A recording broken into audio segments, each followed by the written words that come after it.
미안해서 어쩌나?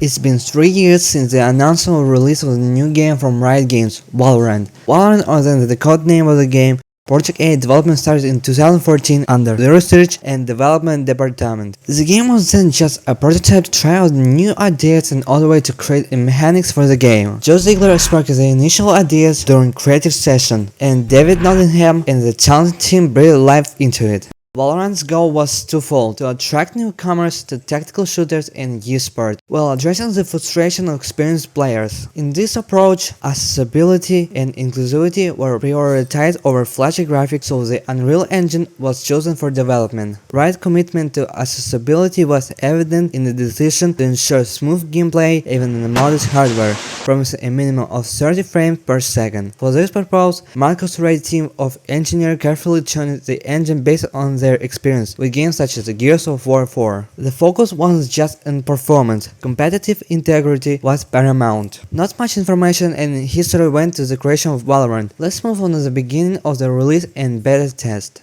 On October 16, 2019, Riot posted a video about the development of Project A on their YouTube channel and released gameplay of their game itself on their new channel. In this first video, Riot announced their new game, Project A, promising a competitive gameplay with unique abilities. Riot has made significant changes to ensure fair play by optimizing server performance and hit registration processes. They also introduced their Vanguard anti-cheat. The anti-cheat utilizes the core mode process, unlike many of the custom mode anti-cheat used in other games. Despite the internet speed issues caused by the COVID-19 pandemic, Riot remains steadfast in their promise to provide a seamless gameplay experience.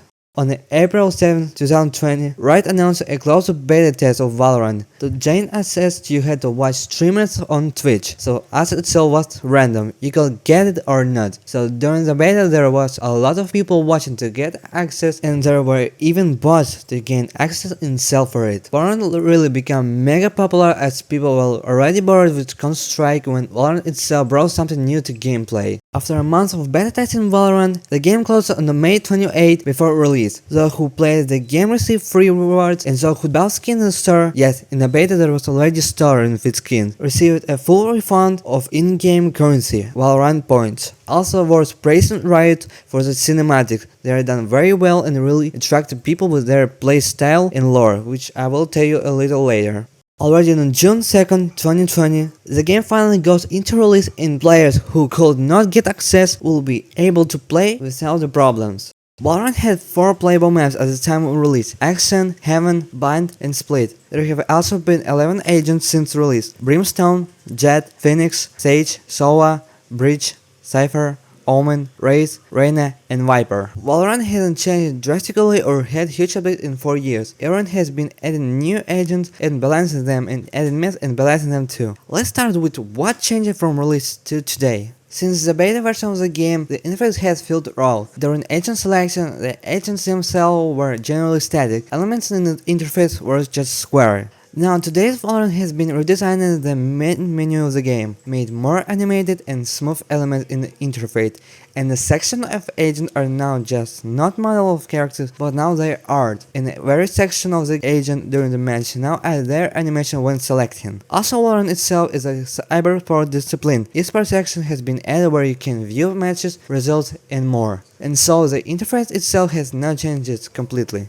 Valorant do not run as seasons, but every 3 acts by episode. The Battle Pass itself is a favorable source for gaining skin or other cosmetic items. The cost is 1000 Valorant points, and now, in the Battle Pass itself or other way, free can be obtained. The Battle Pass itself includes 2 skins bundles, simple and more detailed, 9 weapon bodies, 12 cards, 15 graffitis, and other, such as rank and radiant points. This is another currency designed to open other styles of skins. There are also page 11th Battle Pass in there is the epilogue, a keychain, and a gold style card. The very pumping Battle Pass is simple. You don't need to perform complex tasks in just play. There are daily which they change from task to just play, and weekly tasks which week increase XP. The story in the game is simple, most of it shows the main bundle and in the bottom 4 random skins, not like in Fortnite which is straight hypermarket. Also sometime Riot open their night market where random skins are given to yours at a discount. But the most important problems with Valorant, which has been hotly debated since the beta, and it's their prices. The prices of, for example, in the bundle cost $71. And even when there's a high $107. I know that most players either buy one skin or wait for the night market to buy a discount, but $71 is way overpriced. And it's funny, their Valorant Champions tournament going to right now, they're selling a classic pistol for each team and each one costs $23. For myself, I will never donate to Valorant at all, just overpriced cosmetic skin, even they have details, animation and effects still overpriced.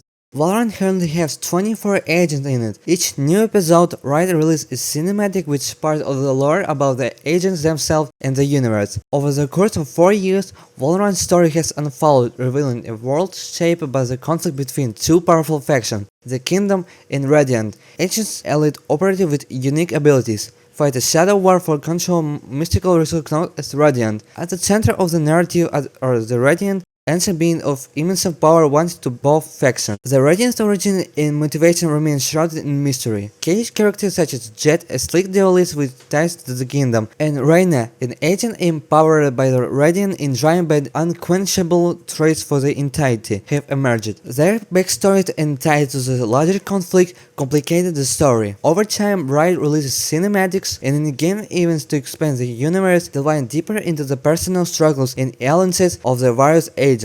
The development of the story gripped players, drawing them deeper and deeper into Valorant's rich narrative tapestry. Despite the ongoing revelations, many question about the true nature of Radiant and the origin of the Radiant Alliance as the ultimate fate of the Warren invasion remain unresolved. As I said, Valorant currently has 24 agents: Brimstone, Viper, Omen, Killjoy, Cypher, Sova, Sage, Phoenix, Jett, Reyna, Raze, Bridge, Skye, Yoru, Astra, KO, Chamber, Neon, Fade, Harbor, Hego, Deadlock, ISO, and most recently Claw. There are currently 3 unreleased agents that was being removed, namely Shader, Jowlet, and Crusader. Now let's move on the game modes themselves, which are Unrated or Ranked mode. This is a 5 vs 5 planned defuse mode in which 2 teams face off against each other, fighting for highest rank. They are counted and ranked in MMR and player sections based on their combination. Swift play, same as 5 vs 5 planned defuse, all the matches are faster and win on round 6. Spike Rush.